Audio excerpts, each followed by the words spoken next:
Shalom Bapak Ibu dan teman-teman terkasih dalam Tuhan Yesus Kristus. Puji Tuhan kita berjumpa kembali dalam program Kesaksian Iman yang luar biasa ini. Dan saya selalu merindukan kesehatan, kebahagiaan, dan perlindungan Tuhan yang sempurna terjadi di dalam hidup Bapak Ibu dan teman-teman semua. Dan apapun yang dikerjakan dibuat Tuhan berhasil dan tentunya menjadi berkat yang besar bagi banyak orang. Tuhan senang kita menjadi berkat, Tuhan senang kita menjadi terang dan garam di muka bumi ini. Itulah sebabnya kita ditebus, supaya kita memberitakan kabar baik, supaya kita menyampaikan keselamatan, karena kita sudah menerima keselamatan secara cuma-cuma dari Tuhan, karena kasih Tuhan yang begitu besar akan dunia ini. Terima kasih Bapak Ibu untuk dukungannya selama ini, dan itu sungguh sangat memberkati pelayanan ini. Mari sebarkan, mari bagikan, mari doakan setiap jiwa di tempat kita, supaya mereka mengenal Kristus, mengalami kasih Tuhan. Kita melihat begitu banyak keajaiban para murtadin ketika dilawat Tuhan dalam mimpi, dalam penglihatan, saat berdoa, bahkan saat pergi haji ataupun pergi umroh. Dan Tuhan tidak pernah tidak untuk mengasihi setiap jiwa yang terhilang. Nah, itulah tugas kita di muka bumi ini. Puji Tuhan. Baiklah Bapak Ibu dan teman-teman semua, hari ini kita akan mendengarkan dua kesaksian. Yang pertama dari seorang anak muda yang sekarang menjadi seorang pendeta, hamba Tuhan. Beliau dulu adalah seorang anti-Kristen, anti-Kristus, pembenci anak-anak Tuhan. Suka melempari gereja, bukan hanya dengan batu dan kerikil, tapi dengan petasan. Luar biasa sekali kenakalan, kebenciannya kepada umat Tuhan. Tetapi akhirnya ditangkap Tuhan. Beliau dijamah Tuhan dengan pertolongan justru dari anak Tuhan, yang membuat dia mengalami kasih Tuhan. Dan itu membawa dia kepada keselamatan yang kekal, karena Tuhan menjamah dia walaupun dia membenci Kristus. Nah, yang kedua, kita mendengarkan cerita kesaksian daripada Ibu Maya Estianti, seorang musisi, seorang penyanyi, seorang public figure, seorang entertainer yang luar biasa di channel daripada Dani Mananta. Dan kita melihat kesaksian beliau ini luar biasa. Beliau mulai mengkaji Alkitab, bukan hanya membaca kitab sucinya, ya Al-Quran, tapi membaca juga Alkitab. Dan itu memang seharusnya dikerjakan oleh orang Muslim, karena diperintahkan untuk membaca kitab-kitab terdahulu.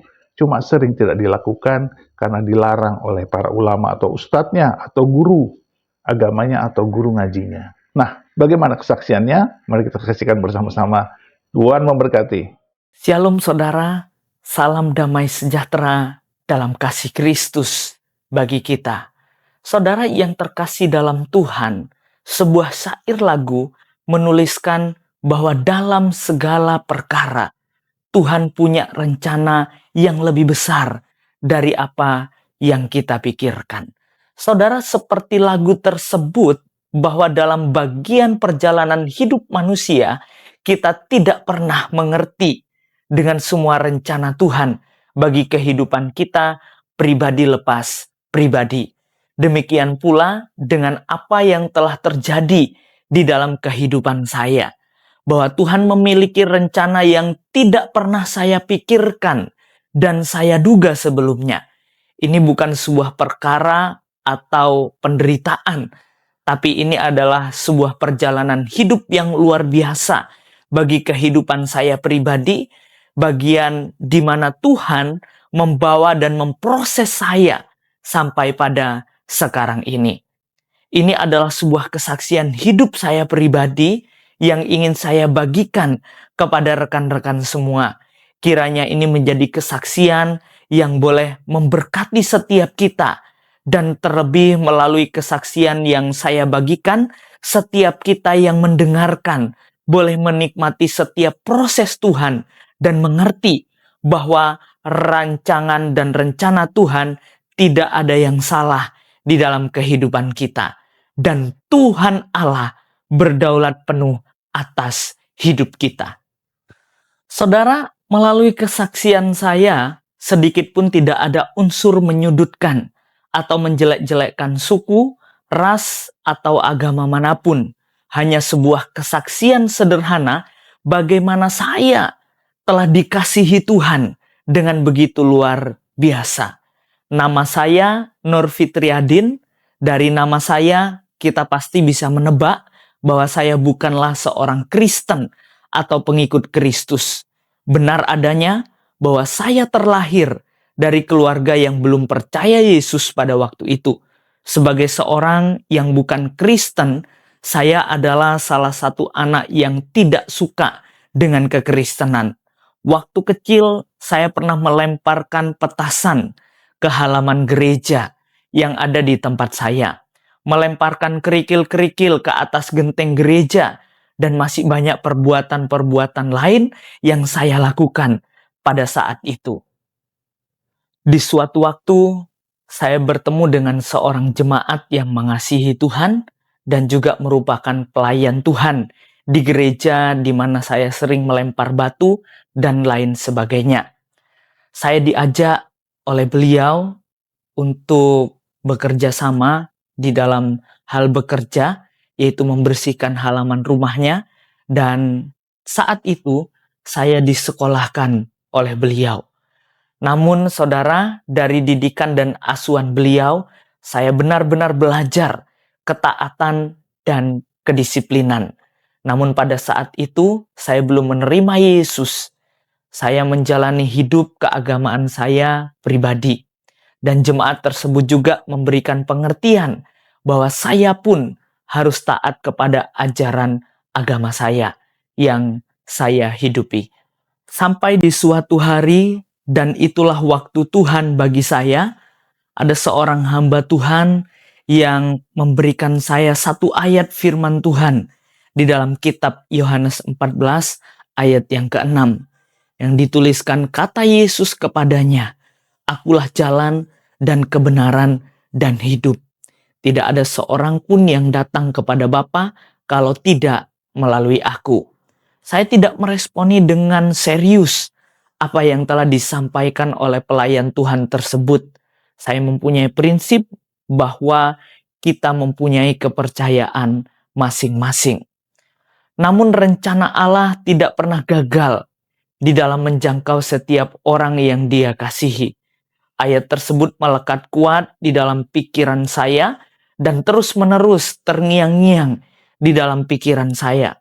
Sampai akhirnya saya memberanikan diri untuk bertanya kepada hamba Tuhan tersebut tentang Yohanes 14 ayat 6.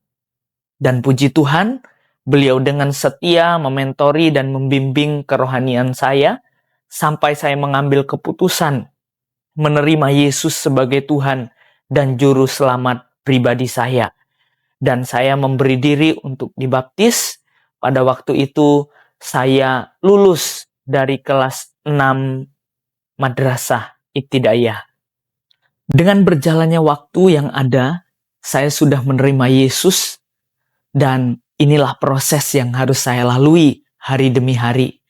Ketika saya bersekolah di SMP negeri dan semua siswa-siswinya bukan orang yang mengenal kekristenan, ada sebuah lagu yang saya dengarkan ketika saya beribadah di gereja.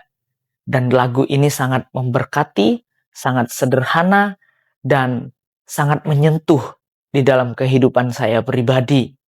Lagu ini berjudul Ku Tahu Bapa Peliharaku, Dia Baik, Dia Baik. Saya menyanyikan lagu tersebut di kelas, dan teman-teman saya yang bukan Kristen juga menyukai lagu tersebut. Dan mereka meminta saya untuk mengajari mereka. Dan mereka pun bernyanyi bersama-sama dengan saya. Namun hal tersebut membawa petaka bagi diri saya pribadi. Ada seorang guru sangat marah besar kepada saya. Dan sebuah penggaris panjang 150 cm dipukulkan ke saya. Dan ada busur, ada jangka, semua peralatan sekolah menjadi rusak. Oleh karena dipukul ke bagian punggung saya. Dan punggung saya menjadi memar dan saya susah untuk tidur.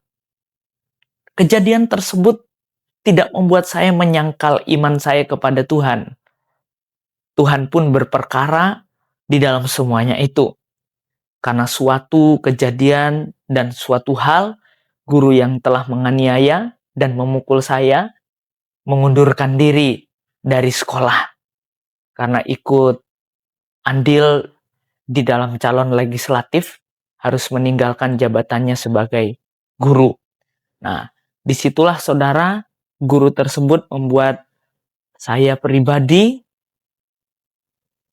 merasa aman dalam perlindungan Tuhan sampai 3 tahun. Saya tidak ada masalah di SMP negeri. Dan sampai pada masa SMA, saya merasa aman dalam perlindungan Tuhan. Dan ini adalah babak yang baru yang lebih menantang di dalam kehidupan saya. Awal dari semua proses Tuhan yang membuat saya lebih dan lebih untuk suatu kehidupan yang lebih baik. Semakin hari, semakin saya memiliki suatu panggilan hidup untuk menjadi seorang hamba Tuhan. Ini adalah bukan perkara yang mudah bagi saya karena berhubungan dengan status saya sebagai seorang anak yang bukan dari Kristen. Semua terasa sangat berat. Terjadi ketegangan yang lumayan panas di dalam keluarga saya. Orang tua saya menentang saya masuk Kristen, bahkan menjadi seorang hamba Tuhan. Mereka berusaha semaksimal mungkin untuk membuat saya kembali kepada keyakinan saya yang lama. Waktu terus berjalan, saya mengambil waktu berpuasa dengan sungguh-sungguh mendoakan apa yang menjadi pergumulan saya untuk bersekolah sebagai hamba Tuhan. Sampai pada suatu titik di mana saya mengambil keputusan bulat untuk tetap melanjutkan apa yang telah menjadi panggilan Tuhan di dalam diri saya. Di sini saya bertaruh hidup, tetap setia pada panggilan Tuhan atau menghormati orang tua saya.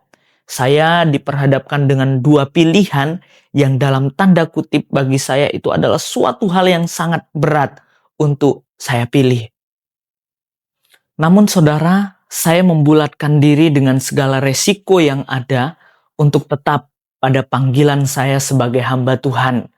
Dan mendengar pernyataan tersebut dengan sangat marah, bapak saya memutuskan bahwa sejak saat itu saya bukan bagian dari anggota keluarga. Dan saya diusir dari rumah, dan ketika diusir dari rumah, saya numpang di warnet tempat teman saya bekerja. Karena saya tidak tahu di mana saya harus tinggal sementara waktu, karena waktu itu posisi sudah larut malam. Dan akhirnya saya ke rumah jemaat yang membiayai saya sekolah. Saya menceritakan semua hal yang terjadi di dalam hidup saya dan mereka menerima saya dengan baik. Sampai pada akhirnya Allah menyatakan semuanya bagi saya. Dia menuntun saya kepada pembentukan sebagai seorang hamba Tuhan di Institut Injil Indonesia Batu. Di sana dibentuk dan diproses selama kurang lebih 5 tahun 8 bulan untuk benar-benar siap menjadi hamba Tuhan. Dan semua berjalan di dalam pertolongan dan perlindungan Tuhan. Meskipun ada susah dan perjuangan yang saya lalui, namun kasih dari Bapa tetap menyertai dan menopang saya secara pribadi. Pada akhirnya, Tuhan Yesus benar-benar membawa saya kepada suatu bagian yang indah, di mana keluarga saya boleh menerima saya kembali dengan tulus dan penerimaan yang baik, meskipun mereka tahu saya sudah menjadi hamba Tuhan. Bahkan ibu saya juga dapat hadir di dalam proses wisuda saya, mengakhiri masa pembentukan saya di Institut Injil Indonesia Batu. Saudara, semua baik adanya. Tidak ada rencana Allah yang salah. Dan tidak ada rencana Allah yang gagal bagi setiap kita yang dikasihinya. Segala puji, hormat, dan kemuliaan hanya kepada Tuhan Yesus Kristus, Allah yang hidup dan yang berdaulat atas kehidupan manusia. Mari saudara, saya mengajak kita untuk belajar kesetiaan dalam mengikut Tuhan. Kesetiaan dalam panggilan Tuhan. Oleh sebab itu mari kita belajar setia melayani Tuhan dengan segenap hati kita. Dan biarlah kesaksian saya boleh menjadi berkat bagi setiap kita dan membawa kita untuk lebih setia mengikut Tuhan sampai akhir hidup kita. Tuhan Yesus memberkati. Karena gue kan orangnya tipe kalau misalnya gue lagi galau, gue buka kitab gue gitu kan ya. Ya. Yang misalnya bicara dengan dalam hati sama Tuhan, gue tiba-tiba ya Tuhan ini gimana, berapa lama gue diuji, terus gue buka kitab gue dong, ke Al-Quran kan. Ya. Terus jawabannya gini, Nabi Musa itu ikut kerja dengan mertuanya Ya. Kalau mertuanya itu Jethro. 8 tahun. Kalau di Ya gue kalau di Jethro bahasa lo kan namanya. Jethro, bahasa gue namanya Syekh Madian itu kan. Oke.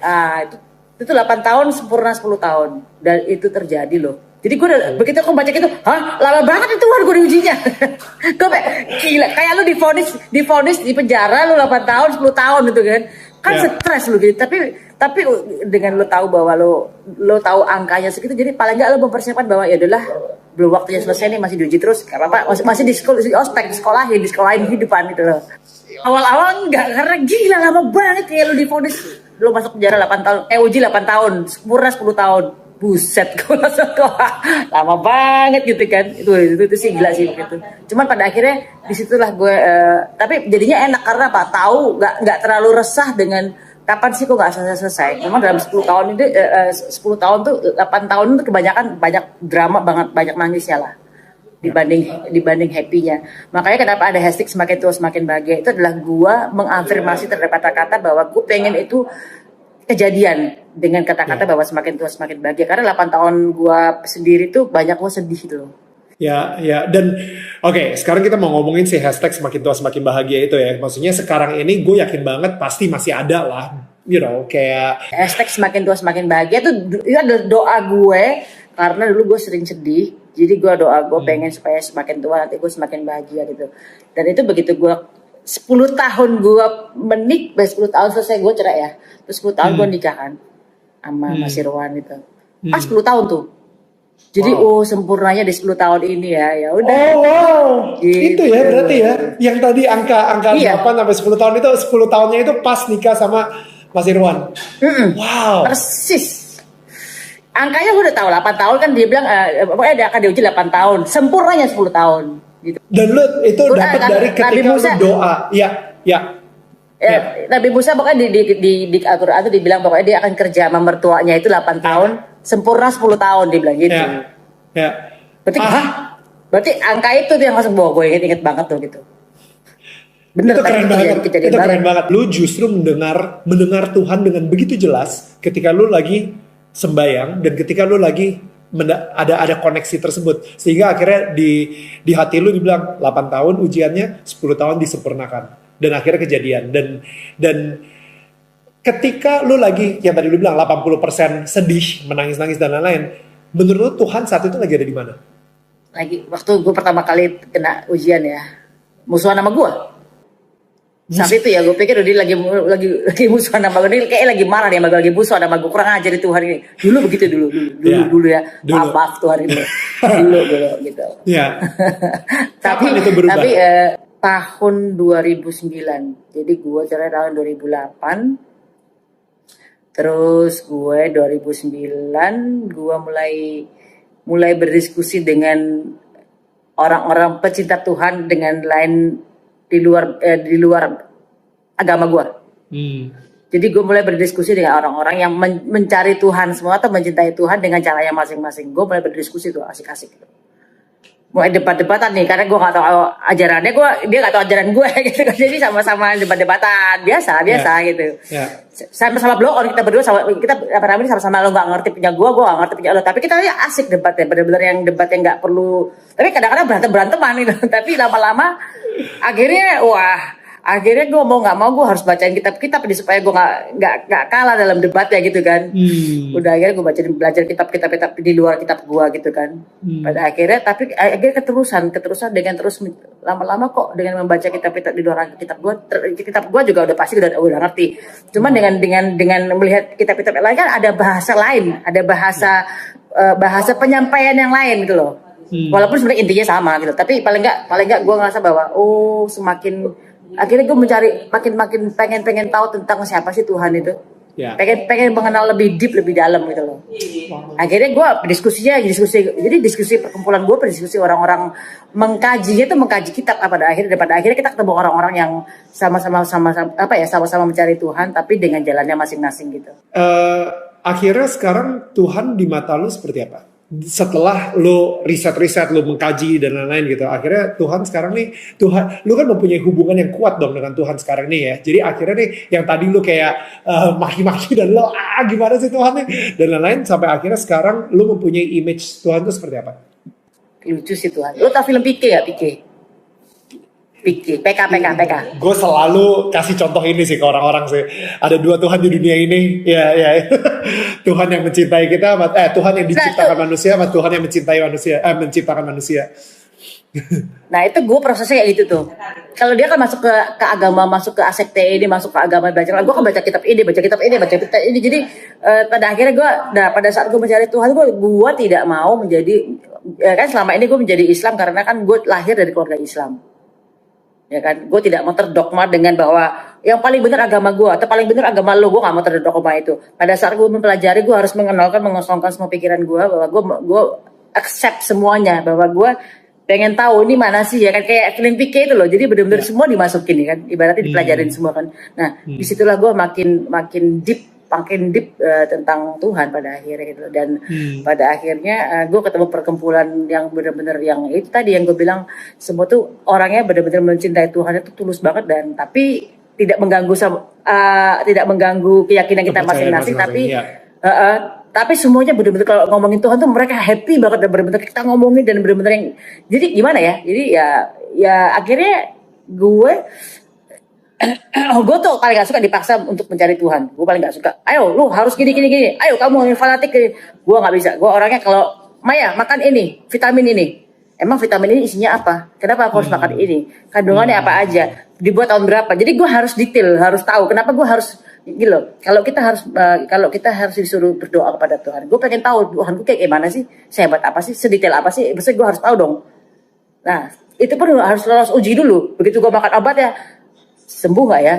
Terus gue juga gitu ya, gue sama Tuhan juga, misalnya gue berdoa, gue minta gini ke Tuhan, gak tahu dikabulin, bingung gue, loh, kayak pikir dia minta, loh, ada apa, dia minta apa makanan, dikasih makanan, loh, kan gitu loh. Jadi akhirnya lama-lama gue bermain-main dengan Tuhan, dalam arti bukan bermain-main kasar ya, bermain dalam arti kita kayak bapak ke anak tuh yang kita bermain-main kayak sayang-sayangan, bermain-main, bapak aku minta ini dong, dikasih, dikasih, gitu kan. Jadi bermain-main yang dalam arti yang sayang. Jadi gue minta ini, beli ini gitu. Kan gue sendiri, gak mungkin gue minta manusia kan gitu. Tuh ya Allah, gue minta beli rumah dong, gimana caranya, cash gitu. Tahu cepet dikasih kerjaan, wah ini beli rumah. Bingung gak? Jadi gue kok bisa ya? Kayak gitu. Jadi akhirnya gue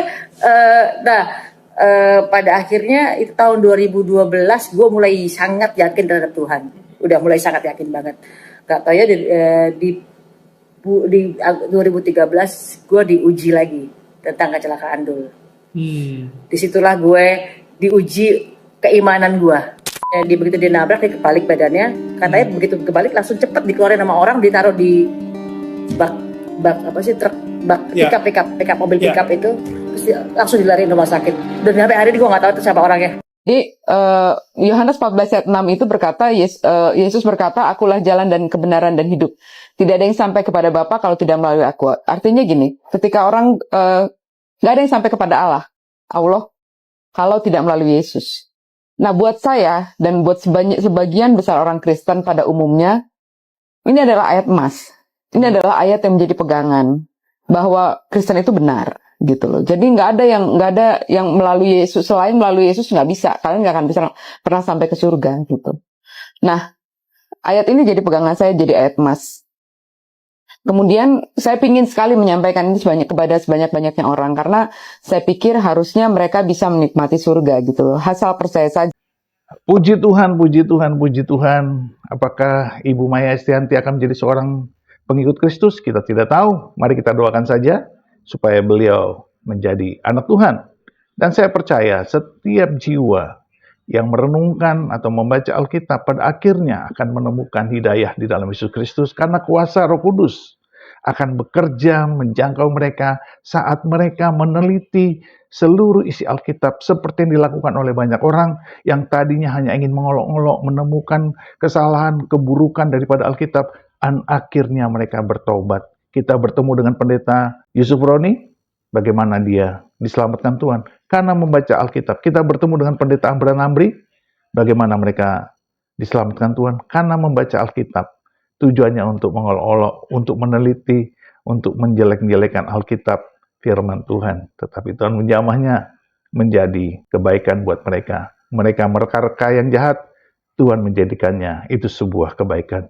Mereka diselamatkan. Nah, marilah kita terus berdoa, karena Tuhan beserta kita dan mengasihi kita semua. Tuhan selalu memberikan yang terbaik buat kita ketika kita tulus, penuh kasih untuk mendoakan jiwa-jiwa yang terhilang. Diberkatilah kita semua di dalam nama Bapa dan Anak dan Roh Kudus, di dalam nama Tuhan Yesus Kristus. Haleluya, haleluya, haleluya, haleluya. Amin, amin, amin, amin, amin.